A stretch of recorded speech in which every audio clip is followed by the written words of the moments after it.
Praise the Lord. സ്നേഹമുള്ളവരെ, Ephesus 4:22 തിരുവചനം പറയുന്നു, നിങ്ങളുടെ പഴയ ജീവിത രീതിയിൽ നിന്നും രൂപം കൊണ്ട വഞ്ചന നിറഞ്ഞ ആസക്തികളാൽ കലുഷിതമായ പഴയ മനുഷ്യനെ ദൂരെ എറിയുവിൻ. നിങ്ങൾ മനസ്സിൻ്റെ ചൈതന്യത്താൽ നവീകരിക്കപ്പെടട്ടെ. അപ്പോൾ നമ്മുടെ മനസ്സിന് നവീകരണം അല്ലെങ്കിൽ മാറ്റം ഉണ്ടാകണം. ക്രിസ്തുവിൽ നാം ഒരു പുതിയ സൃഷ്ടിയായി മാറണം. ദൈവം നമ്മെ വിളിച്ചിരിക്കുന്നത് അശുദ്ധിയിലേക്കല്ല, വിശുദ്ധിയിലേക്കാണ്. വിശുദ്ധി കൂടാതെ ആർക്കും ദൈവത്തെ ദർശിക്കുവാൻ സാധിക്കുകയില്ല. എങ്ങനെ നമുക്ക് വിശുദ്ധി നേടാൻ കഴിയും? നമ്മുടെ ജീവിത രീതിയിൽ രൂപം കൊണ്ട വഞ്ചന നിറഞ്ഞ ആസക്തികളാൽ കലുഷിതമായ നമ്മുടെ ഹൃദയത്തെ മാറ്റിയെടുക്കണം. യേശു പറഞ്ഞു, എൻ്റെ വചനം മൂലം നിങ്ങൾ ശുദ്ധിയുള്ളവരാകും എന്ന്. വചനം ദൈവം തന്നെയാണ്. യോഹന്നാൻ 1:1 ആദിയിൽ വചനമുണ്ടായിരുന്നു, വചനം ദൈവത്തോടു കൂടെ ആയിരുന്നു, വചനം ദൈവമായിരുന്നു.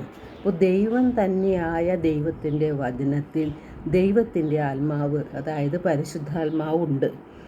നാം വചനം ഹൃദയത്തിൽ സ്വീകരിക്കുമ്പോൾ നമ്മുടെ മനസ്സിൽ നവീകരണം നടക്കും. വിശുദ്ധിയുള്ള ഹൃദയത്തിനാണ് ക്ഷമിക്കുവാൻ കഴിയുന്നത്, നാവിനെ നിയന്ത്രിക്കാൻ കഴിയുന്നത്.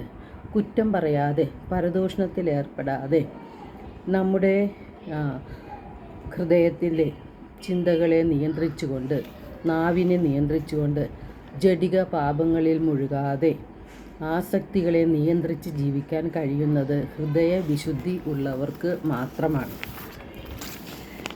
പഴയ മനുഷ്യനെ ഉരിഞ്ഞു മാറ്റാൻ നമുക്ക് കഴിയുമ്പോൾ നാം ക്രിസ്തുവിൽ ഒരു പുതിയ സൃഷ്ടിയായി മാറും.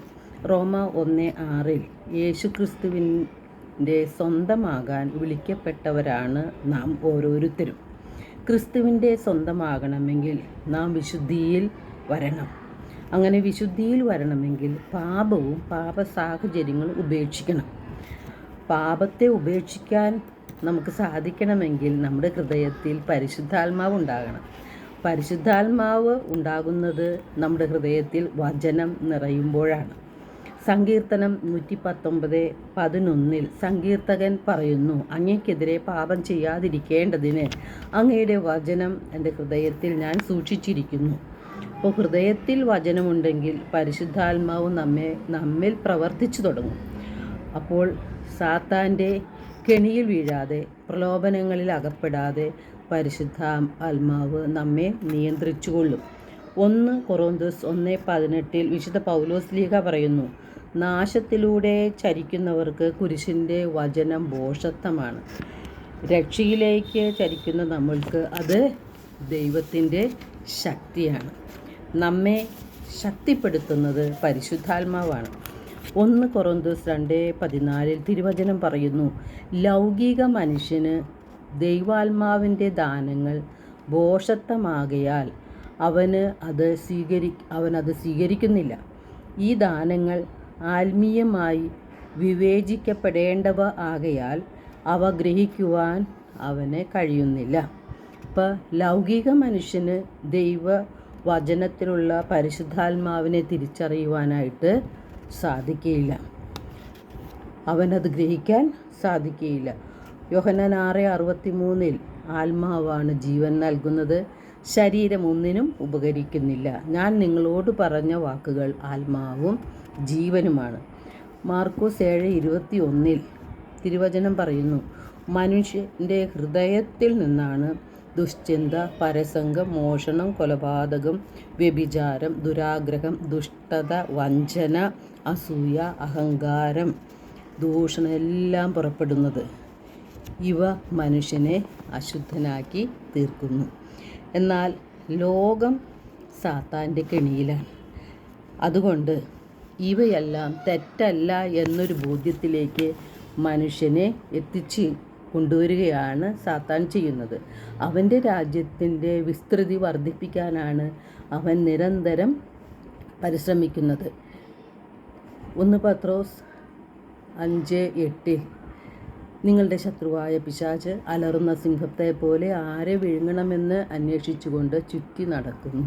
പല കെണികളും അവൻ വയ്ക്കുന്നുണ്ട്. വിശ്വാസത്തിൽ ഉറച്ചു നിന്നുകൊണ്ട് അവനെ എതിർക്കുകയാണ് വേണ്ടത്. പാപം ചെയ്താലും വിശുദ്ധി ഇല്ലെങ്കിലും നമുക്ക് സ്വർഗം ലഭിക്കും എന്ന ചിന്തയാണ് സാത്താൻ നമ്മിലേക്ക് എത്തിച്ചു തരുന്നത്. സാത്താൻ്റെ കുടില തന്ത്രങ്ങളെ എതിർത്ത് നിൽക്കാൻ ദൈവത്തിൻ്റെ എല്ലാ ആയുധങ്ങളും നാം ധരിക്കണം. പരിശുദ്ധാത്മാവിൻ്റെ ശക്തിയാണ് നമുക്ക് ഏറ്റവും അത്യാവശ്യമായത്. ആത്മാവിൻ്റെ വാളായ ദൈവവചനം നമ്മുടെ ഹൃദയത്തിൽ നിറയ്ക്കണം. സത്യവും നീതിയും സമാധാനവും വിശ്വാസവും നാം ആയുധങ്ങളായി സ്വീകരിക്കണം.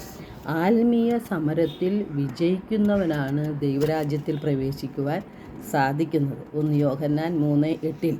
പാപം ചെയ്യുന്നവൻ പിശാചിൽ നിന്നുള്ളവനാണ്.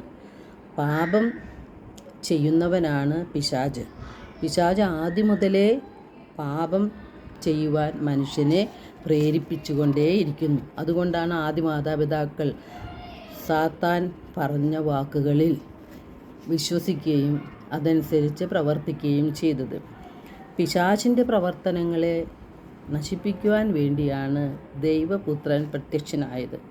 യാക്കോബ് 4:7 തിരുവചനം പറയുന്നു, ദൈവത്തിന് വിധേയരായിരിക്കുവിൻ, പിശാചിനെ ചെറുത്തു നിൽക്കുവിൻ, അപ്പോൾ അവൻ നിങ്ങളിൽ നിന്നും ഓടി അകന്നുകൊള്ളും. എല്ലാവർക്കും ഒരു നല്ല ദിനം ആശംസിക്കുന്നു. ദൈവം നമ്മെ ഓരോരുത്തരെയും സമൃദ്ധമായി അനുഗ്രഹിക്കട്ടെ.